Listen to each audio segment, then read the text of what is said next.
6:01 on Monday, April 14th, and I call this meeting of the Clear Creek Independent School District to order. Let the record show that a quorum of board members is present and that this meeting has been duly called, that its notice has been posted in accordance with Texas Open Meetings Act, Texas Government Code, Chapter 551. We will move to our first agenda item, which is closed session.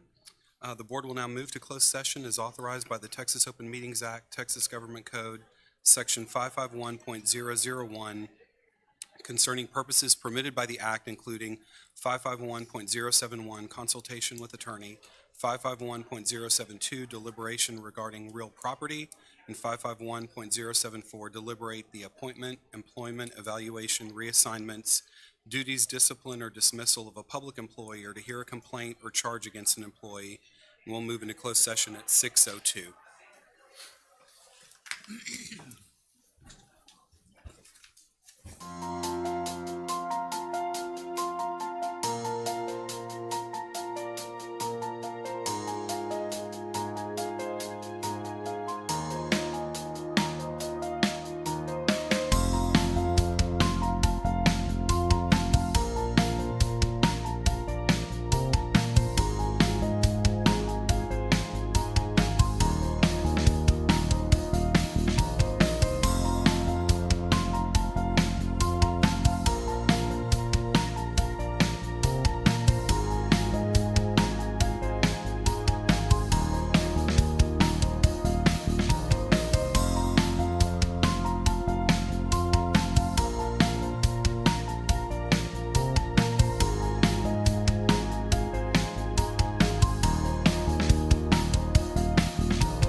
time is 6:49, and I'll call us back into open session. We'll move to the next item on our agenda, which is Pledge of Allegiance. Hey, I think our Clear Lake Intermediate boys team just walked in, and y'all can come on up and help me with the pledges. How about that? Y'all come on up. Good deal. That's great. All right, here we go. Okay, and the flags are right that direction. And is there somebody that likes to lead out with the pledge? Jacoby. Thanks for volunteering. Ready? You're ready. Good deal. I pledge allegiance to the flag of the United States of America and to the republic for which it stands, one nation, under God, indivisible, with liberty and justice for all. The Texas flag. I pledge allegiance to the Texas, one state, under God, one indivisible. Please remain standing for a moment of silence.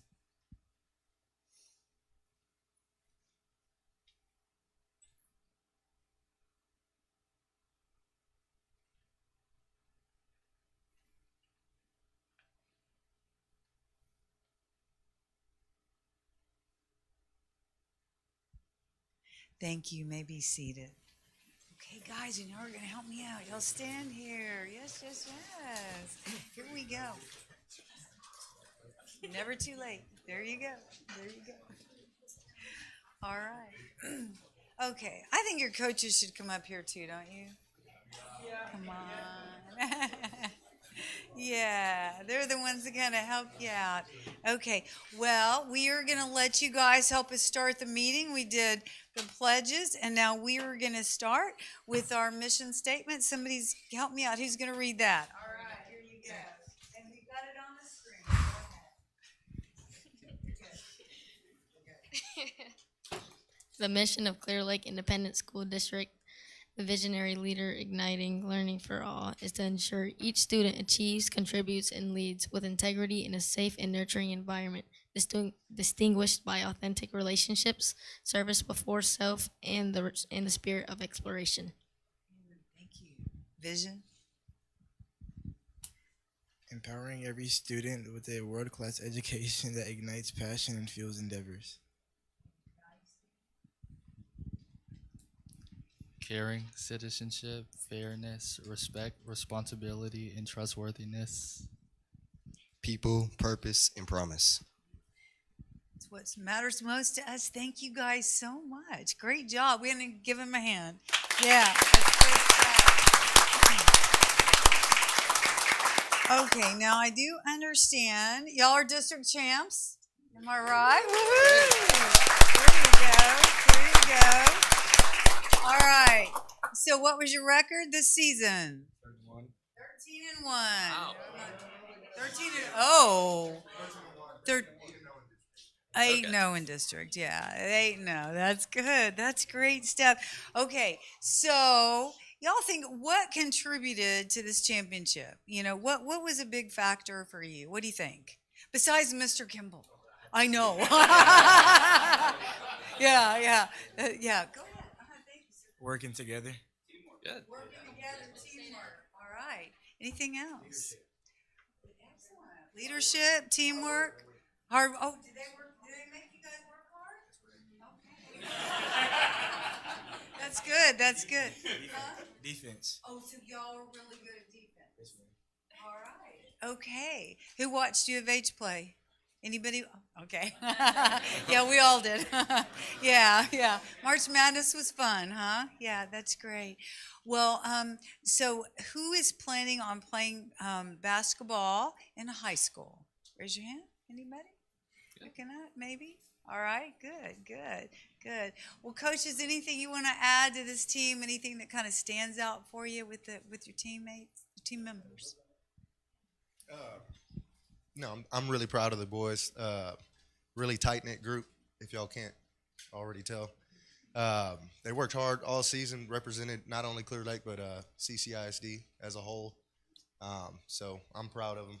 I appreciate Coach Milburn for the opportunity, making me hit basketball and all that stuff. So good season. I'll miss them. Yeah, he couldn't have said it better. This is a really important, special group. It was our first group that we've had from 6th grade through 8th grade. So means a lot that we got to see it through with them, and they accomplished a lot. So really, really proud of them. First time in 20 years. We got some basketball coaches that are pretty excited to see y'all come up. Thank you so much. Thank you very, very much for representing Clear Creek ISD and Clear Lake Intermediate. Thank you.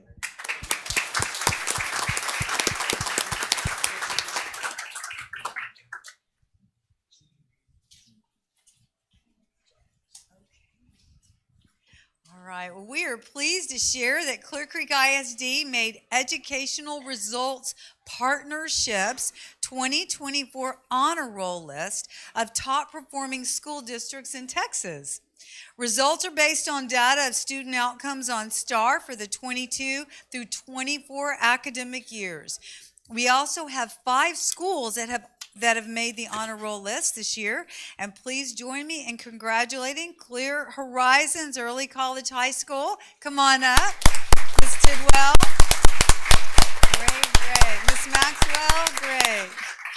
Westbrook Intermediate. All right, Ms. Cooper, congratulations. Clear Lake City Elementary. Come on up, Clear Lake. Ms. Hutchinson. All right, Ms. Lingo, congratulations. Landolt Elementary. Ms. Reno, thank you.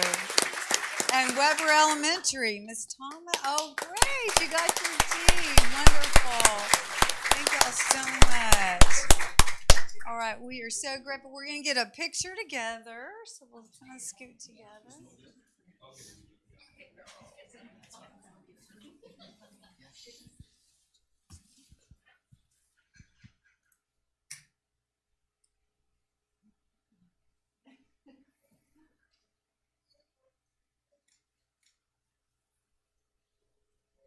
Congratulations for well representing the district, and and this is an honor that the business community takes part in to make sure that and to name that we're preparing students for college and career. And so, great job, elementary and high school. Thank you all so much. Thank you very much.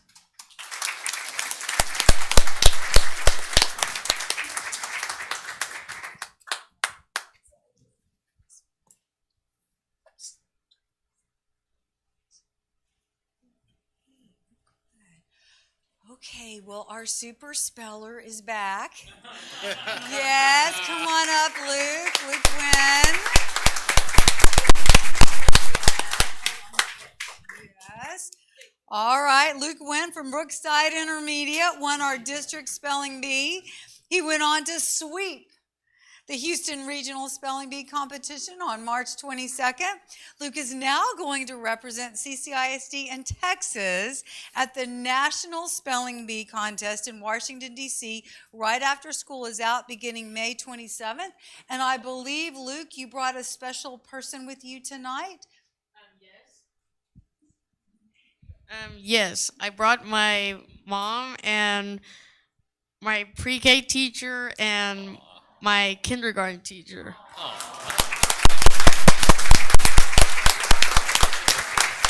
And to your campus. Oh, John, there you are. Yeah, I'm looking for Mr. Hobart. Oh, no. He just showed up. We'll get a picture here.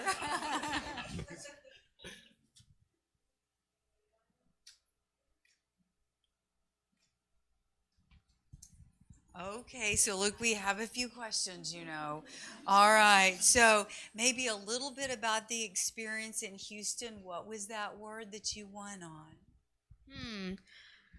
The word that I won on for the regional spelling bee was Pon Forte. PANFORTE.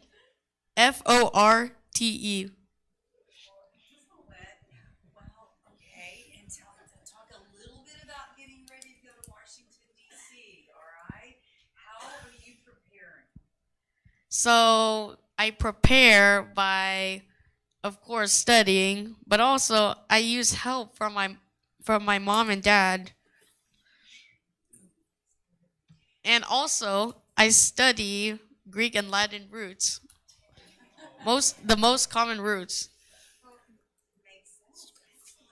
Can you say why you selected these teachers to come with I don't really know, but but it is nice to have memories back. Yeah. Um, Good evening, everybody. Today I invite two special guests. It is Luke, kindergarten teacher, Miss Younger from Parr Elementary, and Miss Grant, pre-K, Luke pre-K teacher from Lake City Elementary. They are great teacher. They help Luke and support Luke, and I think they have looked to build a very strong spelling bee foundation. So that is the big honor from to the teacher today. Yeah, the big thank you from our family.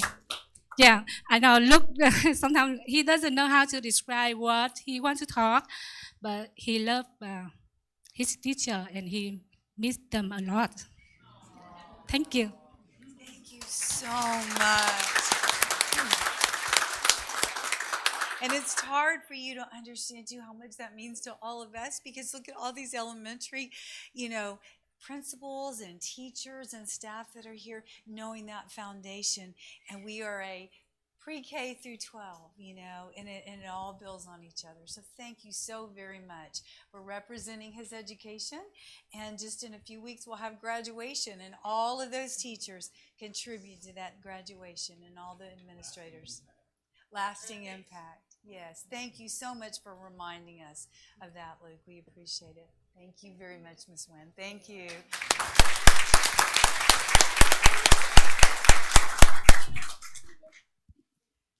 All right. And now the Clearbrook Sax Quartet, UIL state finalists, our saxophone players from Clearbrook High School Band are first. The first to qualify from CCISD for the state finals in the UIL State Instrumental Chamber Music Competition. The ensemble submitted a video recording of 8 to 10 minutes of music to the UIL and was placed in the top 10 win entries across the state, advancing them to the state finals in Bastrop on March 29th. They finished 8th place. Nice. Ranking them one of the best student instrumental ensembles in the state. Congratulations to Corey Gutierrez. Wave your hand, Corey. All right, Corey. Diego Beltran. Gwendolyn Adancio. Okay, and Brock McQuinn. Congratulations. And we're going to just treat ourselves to a little bit of what got them 8th in the state. Go ahead.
Oh, thank you. Well, and how did y'all decide to play together? Whose idea was this? Oh. So especially with saxophone, I feel like chamber music is a big thing in our instrument group. So a lot of high schools throughout the state of Texas have saxophone chord sets. So I was like, hey, might as well try to organize one. Yeah. All right. What does it take to work together? Are y'all in sync all the time? How much practice? I think that's a Brock question. We practice once or twice a week, depending our schedules. I mean, work together. I mean, we put up with each other a little bit, but for the most part, we enjoy being around each other. Well, congratulations. Anything to add? Yeah, this was a real treat for us. And come on up, team. Oh, come on up. Come on up. Come on up. Okay, I know. Yeah, yes. The speaks, y'all come on up. Yes.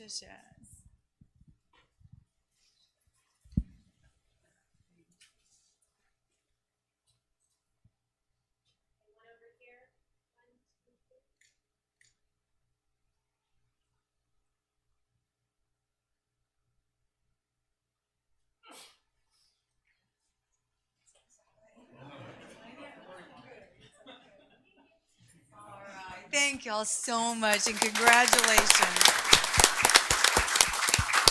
I think you have the memo.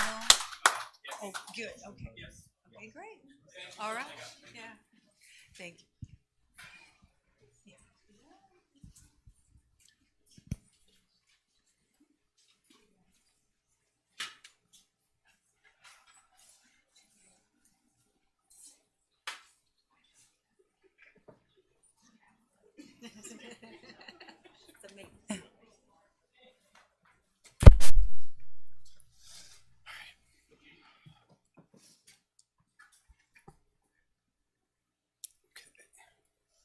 So we will move to our next agenda item, which is our annual tax collection report presented by our tax attorneys. All right. So the tax attorneys from Purdue, Brandon, Felder, Collins, and Mott will provide the board with the yearly report of delinquent tax collections and related issues. And glad to see some friends back. Thank y'all very much for being here. No quartet to introduce you all. Hard to follow. Hard act to follow. Just something amazing. We can't. I mean, I could tap my pen. But that's about it. We can't do much more than that. Unless you want to do a jig or something, Melissa. But thank you for letting us be here. My name is Elizabeth Wheely, and this is my partner, my law partner, Melissa Valdez. And we're with Purdue Brandon, as y'all know. But I want to say thank you for giving us the opportunity to give you an update on all the collection efforts we've been making on behalf of the district. But in the essence of time, I think we're going to kind of give you the major highlights on them. So we'll just kind of move forward. On this particular slide, this kind of is all tax years that are currently remaining to be collected by us. And we've broken it down by different dollar ranges to kind of figure out where exactly the district's money is, to see where the best places to hit, to see where we can collect the most. The only thing really notable on this one is on the 10,000 and up, that's your highest category right now, that's 46%. That is only made up of 130 properties, and one of them is about $170,000 delinquent, but the CAD is in the process of doing a correction, and so the value is going to be lowered, and that's going to change. And then two other properties are actually currently in litigation with the CAD. So once those all get resolved, that'll help lower some of those numbers for the district. Outside of that, that's kind of the biggest highlight on that one. And if you have any questions, please jump in and let us know. Move to the next one. And then on this one, this is again for all years. This is just kind of, what the oldest years are. You can kind of retrospective, really. The newest years are always easiest to collect. However, we do continue to collect until eternity. We will never leave somebody alone. We will always go after it. Pop quiz though. What do you think is the oldest tax year? There's one category that says 2016 and prior. How old do you think the oldest one will be? I'm gonna say 1997. Ooh, close. 1983. Wow. And it's for 2 properties, and they owe $665. And it's because they have a deferral loan. Because they buried somebody else and it's continued for this long. It's absolutely amazing that it's still there. But just a little fun trivia there. For 2018, there's one other interesting thing about this one, which is this number is predominantly made up. This would normally be lower than what it is. However, it is not in this situation because there was a private hospital that went delinquent on their taxes. We were in the process of getting a tax warrant. And then while we're in the process of getting it, the hospital sold to a different hospital who gets an exemption. And so we were trying to work out a deal with the current owner of the hospital, and they were not interested into paying. So, and because their exemption now applies, we can't seize any of the property in there. So it's an unfortunate situation. Then everybody's favorite thing, the tax calendar. Tax bills are mailed generally in October or November. And then taxes must be paid, and if not paid by February 1st, they are delinquent. And then if they do go delinquent, in May, a collection penalty notice would be sent to them to advise the property owners that if they don't get paid before July 1st, there will be an additional penalty added on to their delinquency, their delinquent taxes to defray the cost of collections. And then all delinquent taxes are turned over to us on July 1st. For 2023 tax year, the district did turn over, give or take, about $3.4 million in delinquent taxes to us. And then to date, we have collected about $2.2 million. And then in this slide, you can see where we've kind of broken up of the remaining that needs to be collected, where it is in our process. So we get the delinquent taxes, we have a call center, they go through the call center, and if they don't get collected there, it'll get turned over to litigation. And as you can see, a good chunk of the district's taxes are still in what we call the base tax remaining to be collected, and that's in our, meaning it's in our call center. We're doing address research, property owner research. It also includes partial pays, people that may be on a payment plan because they haven't completely paid in full, but that just means all those accounts are still getting worked every day. And then bankruptcy, there's nothing we can do if there's a bankruptcy or a deferral, and then the rest are in litigation. At this point, I'll just turn it over to my colleague, Melissa. So this is always my favorite slide because it shows you what an excellent job your tax office is doing. You'll see that the tax office collected 99.69% of the taxes. So what's turned over to us is a tiny percentage. It's 0.31%. That means everybody else is either paying their taxes on time or the tax office is working those accounts and reaching out to the citizens in the area and making sure that they're aware of what's going on and getting them paid. So what we do is such a small percentage of that.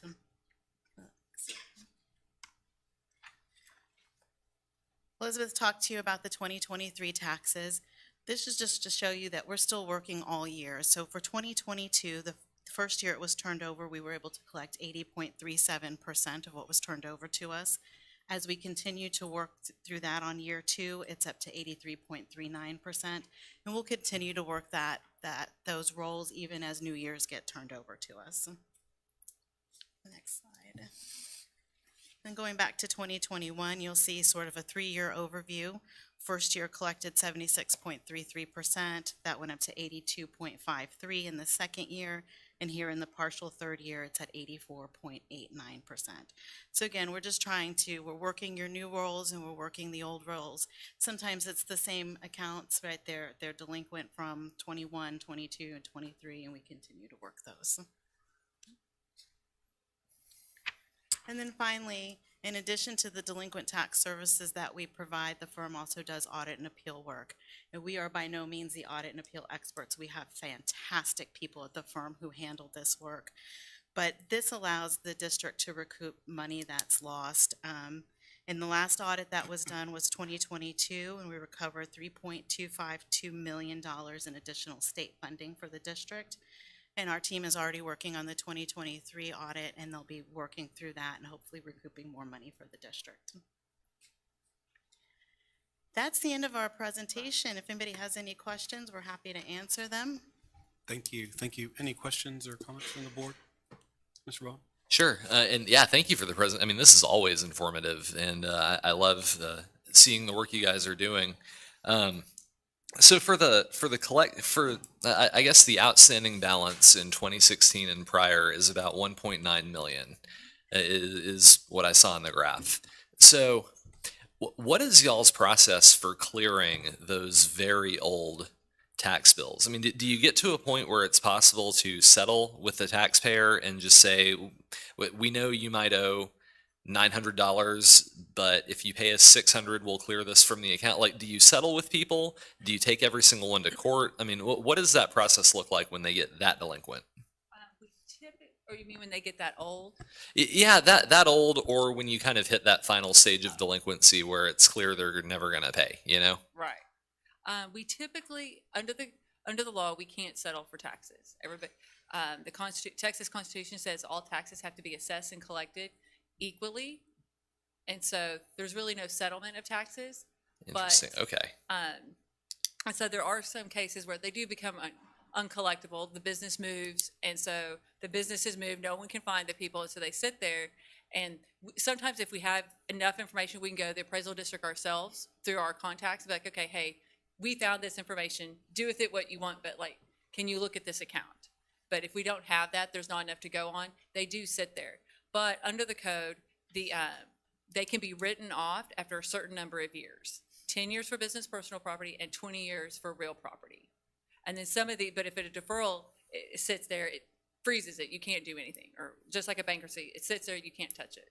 So sometimes it can be a little bit challenging, but we go after it every time we can. Thank you. Mm-hmm. Thank you. Any other questions or comments from the board? No, just wanted to welcome Miss Bealey. Always good to see you. Ms. Vargas, welcome home, as they say. Right. Good to see you. Thank you very much for having us. Thank you. For having Thank you us, all. and thank you for letting us represent the district. Thank you. We'll move to our next item, which is our district update.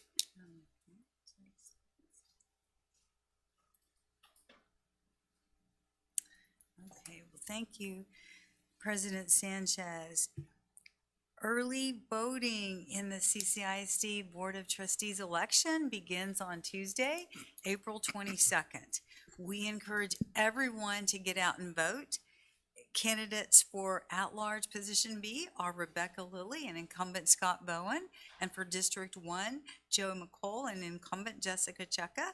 Election day is Saturday, May 3rd, and please visit our website for more information, including details about the 2 candidate forums that are occurring this week. Discover CCISD Week. We encourage our youngest families to discover CCISD and register your child for kindergarten. Many of our elementary schools will be hosting welcome sessions this week of May 5th. This is a great time to see why many families choose Clear Creek ISD. And also beginning May 3rd, our schools will be accepting those important documents for our incoming kindergarten students for registration. And finally, the CCISD Partners of the Year. On Friday, we celebrated our annual Volunteer and Partnership Breakfast. It was a great morning to reflect on the important role our parents and community members play in our schools. We also named our Leader in Me funding partners as our 2025 Partners of the Year. Cities, corporations, and Rotary clubs were all recognized during the Home Field Advantage Breakfast. Thank you. Thank you, Dr. Engel. We'll move to our next agenda item, which is community input. The purpose of community input is for the entire board to receive feedback from citizens. The board will hear public comments but will not respond except as authorized by the Texas Open Meetings Act to respond to an inquiry by a member of the public or by a board member with a statement of specific factual information, recitation of existing policy, or to deliberate a proposal to place a subject on the agenda for a subsequent meeting. Matters brought forth that require a response will be addressed by the superintendent as appropriate. All information received is subject to verification. Community input is scheduled for 30 minutes and has 2 forms. Community input is those requesting to address the board regarding items on the agenda are granted up to 3 minutes to address their topics, and those who sign up to address items not on the board agenda are granted 1 minute. In a district our size, there will certainly be issues or topics which will generate considerable interest from the public. It is important that members of our community be able to address the school board respectfully, without disruption, and without fear of intimidation from other attendees. On behalf of the board, the superintendent, and CCISD staff, we welcome your input during CCISD school board meetings. We request that everyone exhibit the respect and understanding each person deserves when addressing the school board during the public input portion of the meeting. And our speaker this evening is Tom Davis.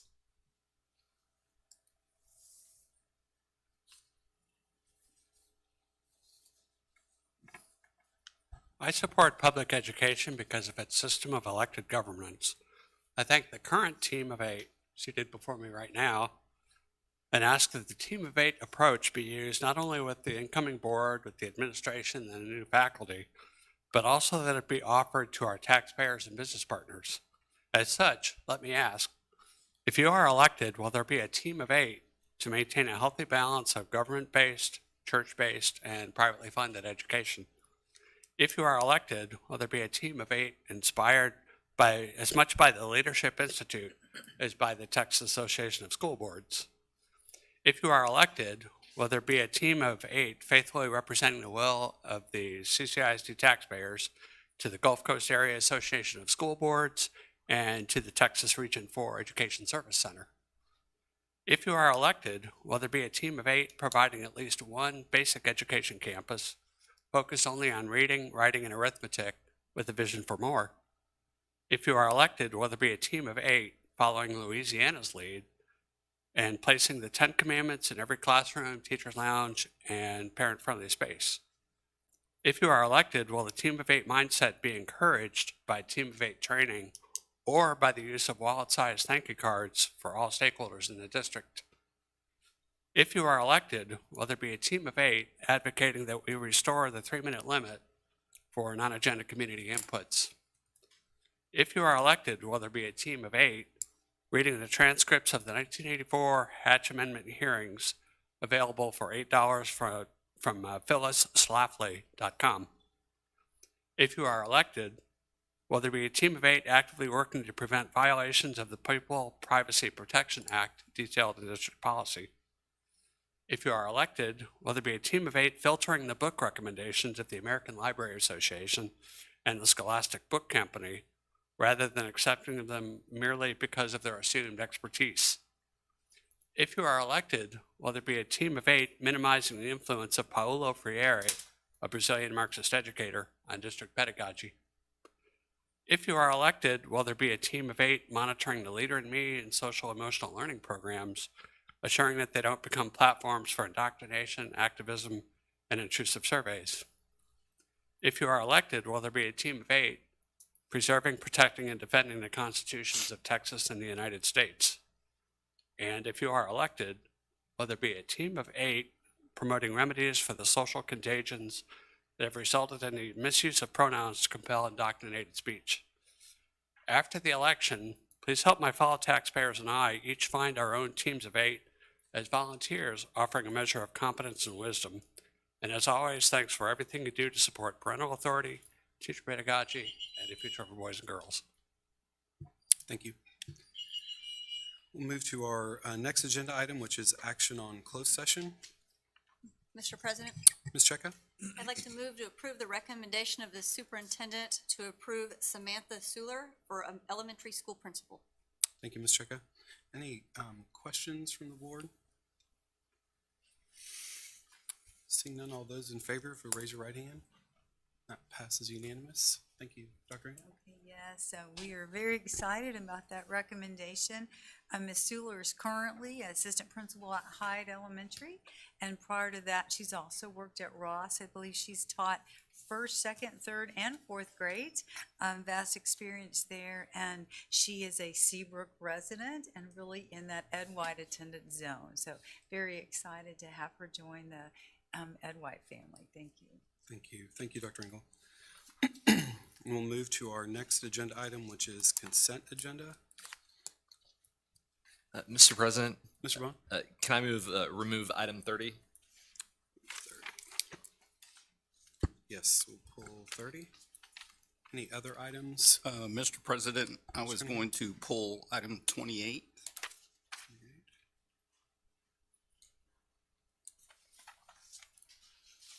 Okay, any other items? And I will, seeing none, I'll also pull item number 7, as that item is a duplicate item that's on the agenda, that we will be acting on in just a few minutes, and so we'll pull that as well. So I'll entertain a motion. Mr. President, Mr. Cottrell? I move to approve the consent agenda as presented minus items 7, 28, and 30. Thank you, Mr. Cottrell. Any other comments or questions? All those in favor, if you'll raise your right hand, and that passes unanimous. Thank you. We'll go with item 30 first, Mr. Bowen. Sure. So item 30 is, and I really just wanted to ask a question about it. But this regards the use of so if I understand right, district vehicles are already allowed to be used for non-district purposes, and am I right in assuming that we make like that's not just something we go do? I mean, that's like they'll enter into a contract. There's an agreement that any kind of entity would use, and so this would add district drivers to that also. What would be a scenario where we would want to allow that? So historically, we have provided our district drivers and buses for like cities as part of an interlocal agreement. I think this just cleans that up to make sure that we can provide the district vehicles and drivers for other partners within the district or around the district. We do have contracts in place for those, and we do ensure we get reimbursed for the full cost of those. Okay, so we Well, so yes. So been reminded. So we have been working on an exploration committee to help improve partnerships and to improve bus driver pay. So part of that process was to make sure that they would have work to do in the summer. So we thought through various camps, some of our retirement communities could use our drivers to make sure we can get them to the grocery store, to anywhere they need to go during the summer, or any non-school hours, really. It could be done on a weekend or in the evening, as long as it doesn't conflict with route time. Okay, and it'll be reimbursed by the entities who essentially contract with us to use our buses and drivers. That is correct. Okay, yeah, I think that was all I needed to know. And I think just one quick thing, Mr. Miller, I think in addition to that, I think the other benefit, just from a potential retention perspective for employees, as well as being able to offset costs that are standing costs that we incur, whether they're being used or not, the transportation is being used or not. It's just a way to continue to offset and then retain employees. In this case, especially with drivers that are hard to retain because of the level of competition in neighboring districts. Yep.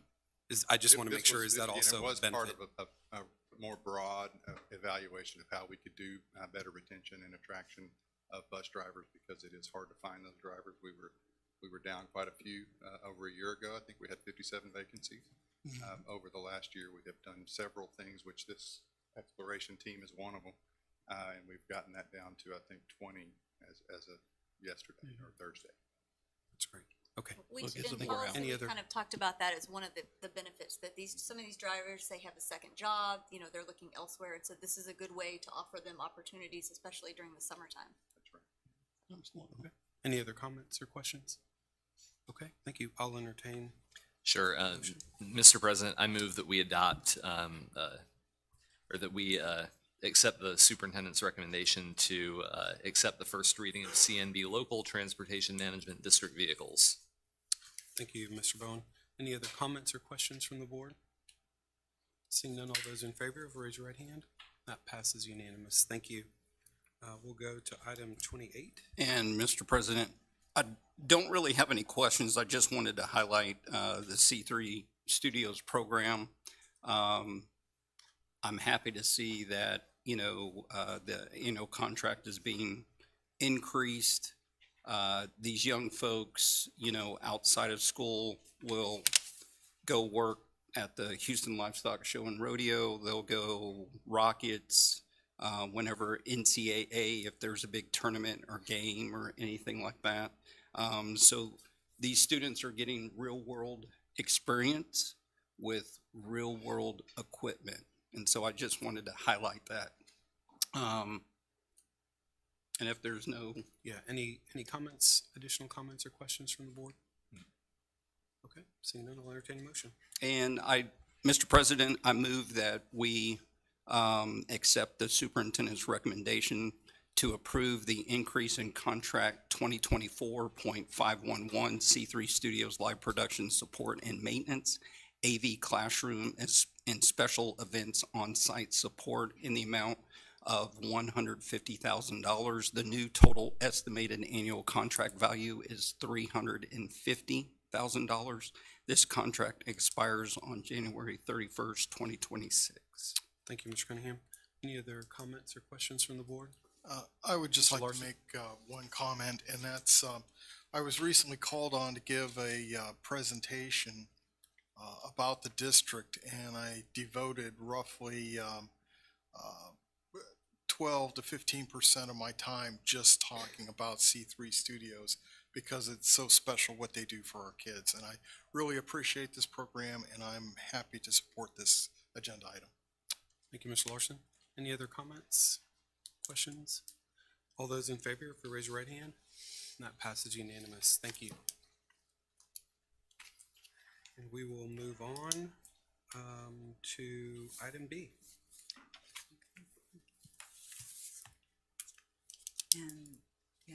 And, Dr. Branch will present staffing requests to address student needs on multiple campuses for the 25-26 school year. Thank you. We've completed our campus and staff, or campus and department budget meetings. Those have yielded a need for student-based positions, meaning that campus positions or department positions that impact students directly. We have several departments representing that need. That would be special education, CTE, visual and performing arts, as well as advanced academics and elementary as well. For their needs. I'll start with special education. Of course, the special education.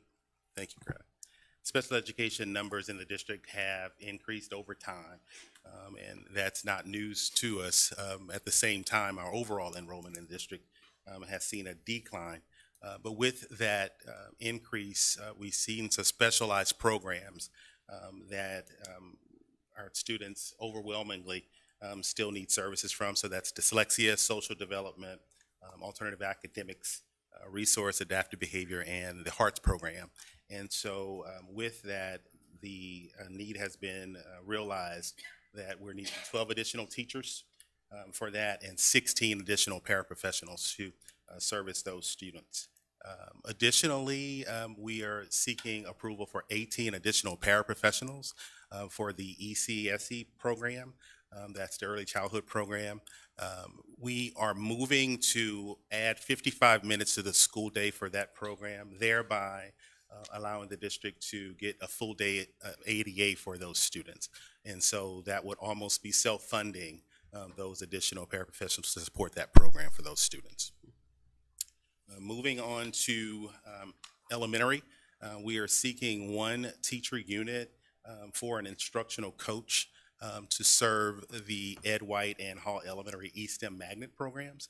So that is a change, but to support directly those eSTEM students and that eSTEM magnet for those two campuses, thereby supporting the continued growth of that program. With the visual and performing arts, we are seeking one full teacher unit, a half to service the choir program at Clear Creek High School, and a half unit to service the band program at Westbrook Intermediate. Having that additional half unit for each of those programs will allow us to be in alignment to the staffing ratio that was established for VPA just last year. The Career and Technology Education Program, we are seeking 1.5 teacher units total. One unit would go to satisfy the need at the Clear Lake High School. for the culinary arts that's just been established for this upcoming school year. So we knew when that build out for that program was coming that we would need teacher support. And so now we're formally requesting that unit for that program. And then a half unit to take care of the stream need at Space Center Intermediate. So this particular half unit will take care of robotics and coding coursework for those students there at Space Center Intermediate. And then lastly, a half unit for advanced academics, specifically for Hall Elementary. The student need there the student population for gifted services is increasing overwhelmingly at Hall. There were some other priorities for advanced academics, but this was seen as the red hot need, so to speak, that if we did not request or seek that additional support, then that program would likely suffer. So overall, we're looking at a request of 16 teacher units and 34 paraprofessionals. Thank you. Thank you, Dr. Branch. Any questions from the board? Dr. Branch, can you just clarify the 55 additional minutes again? That's just in pre-K? Right. So extending that school day for those students by 55 minutes allows now, instead of a half-day ADA, to a full-day ADA. And bless their heart, we saw how tuckered they were. 55 minutes means a lot. It absolutely does. Thank you. Mr. Bowen? I didn't have anything. Okay. Any other comments, questions? I have one question. I hope this is easy because I usually I'm a little better at doing my homework. But I understand our ACE program is going away and that'll be rolled into Hearts. Is that correct? And if that is true, does that affect? Did that decision affect these numbers? So that, well, if with the roll-in of ACE to Hearts, if not for that, we would need additional teachers to take care of ACE. And so with the roll-in, we are now not having to seek as many units to take care of those special ed programs, including Hearts. That is the answer I hope to hear. Thank you very much. Thank you. Any other comments or questions? Okay, seeing none, I'll entertain a motion.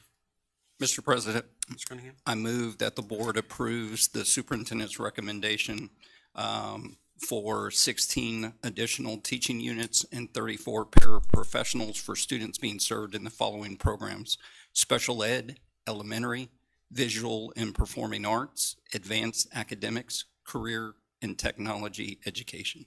Thank you, Mr. Cunningham. Any other comments or questions from the board? Seeing none, all those in favor, if you raise your right hand. That passes unanimous. Thank you. Thank you, Dr. Brown. And we will move to item C. Okay, and as Mr. Miller and Mr. Aragon come up, since September of '23, capital project funds have been approved for use to complete timely repairs and replacements of critical infrastructure items.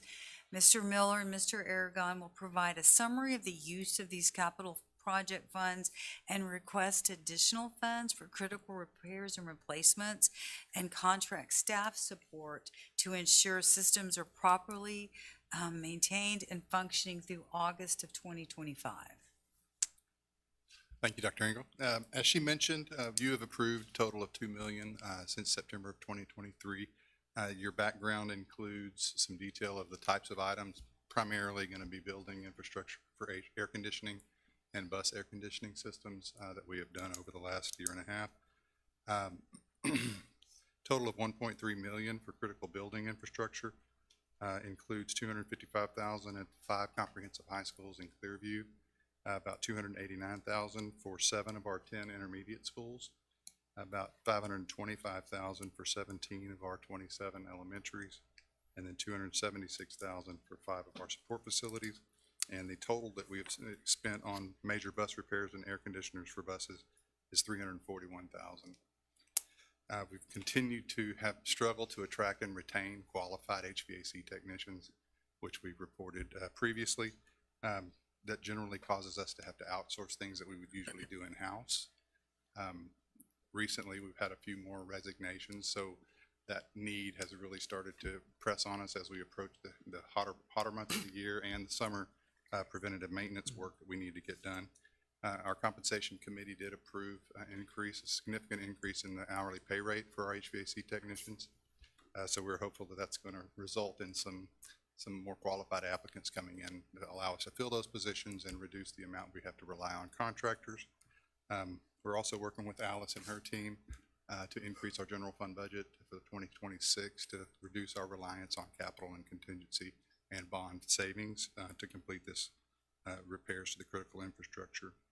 So if approved, $400,000 in capital and contingency reserve funds will be used for contracted services to support and supplement our staff, and $400,000 out of bond 17 savings and interest will be used to make critical repairs contracted out.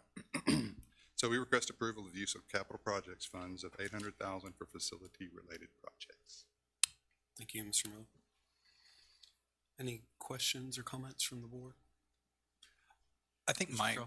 Trell? I think my questions are as far as like, can we get an update maybe in a Friday packet as far as like some of the recommendations that were from bonds, right? The facility advisory committee's recommendations, and then as well, looking forward on deferred maintenance, kind of a timeline.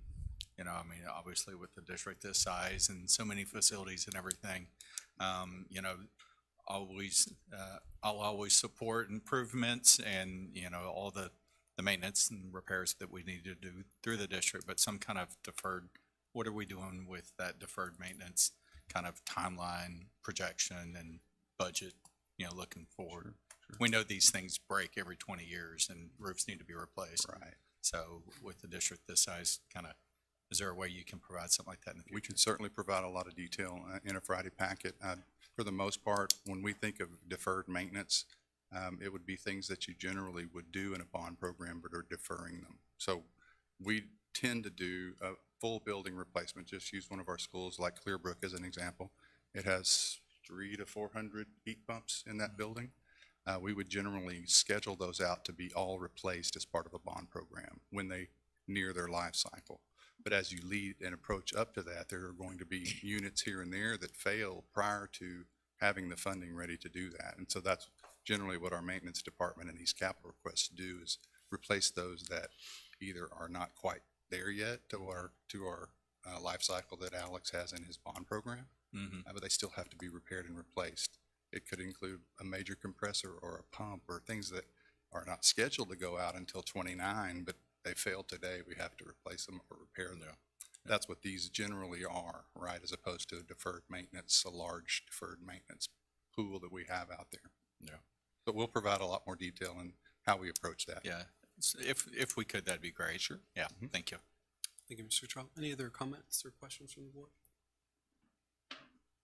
I would just like to say thank you for tracking this. I know from a couple of years ago, I think, start of school, we know it was difficult on air conditions, which meant it was difficult on teachers and students and instruction. And I think as we think about impacts of not moving forward and bringing bonds to the community for consideration, I think these are the types of things that we have to consider that are hard to predict, but based on age of facilities and equipment, we know will continue to come up. And so thank you all for tracking it. Thank you for trying to make sure that everything is in working order. And thank you for finding the folks that are able, that have the expertise, that are able to make timely repairs as often and as quickly as you can.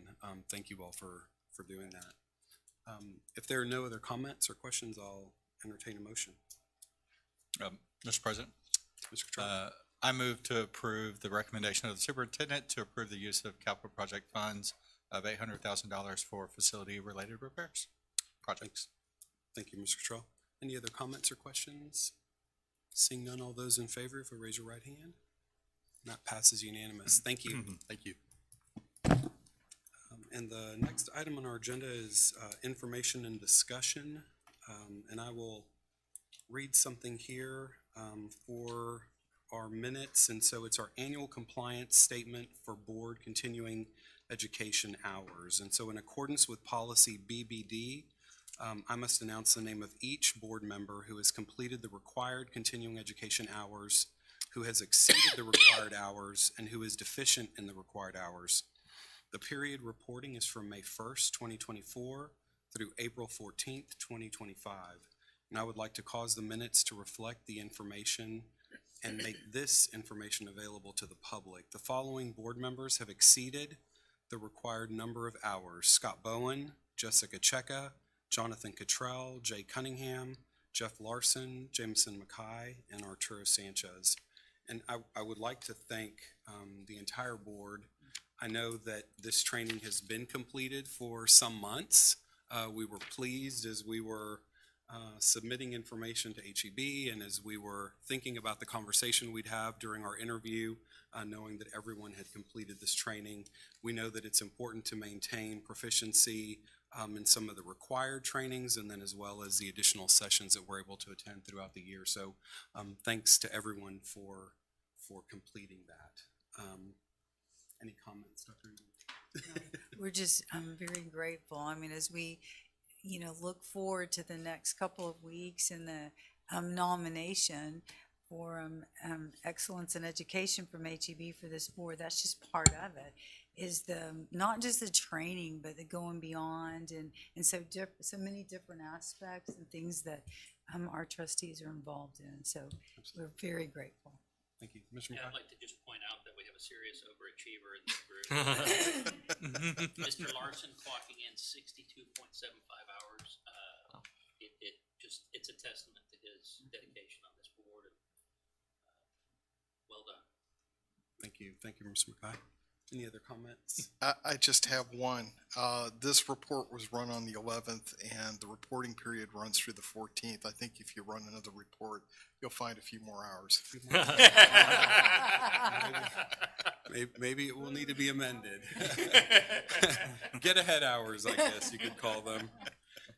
And that is just for information and discussion. And so thank you to everyone. And with no further business, I will adjourn us at 7:00.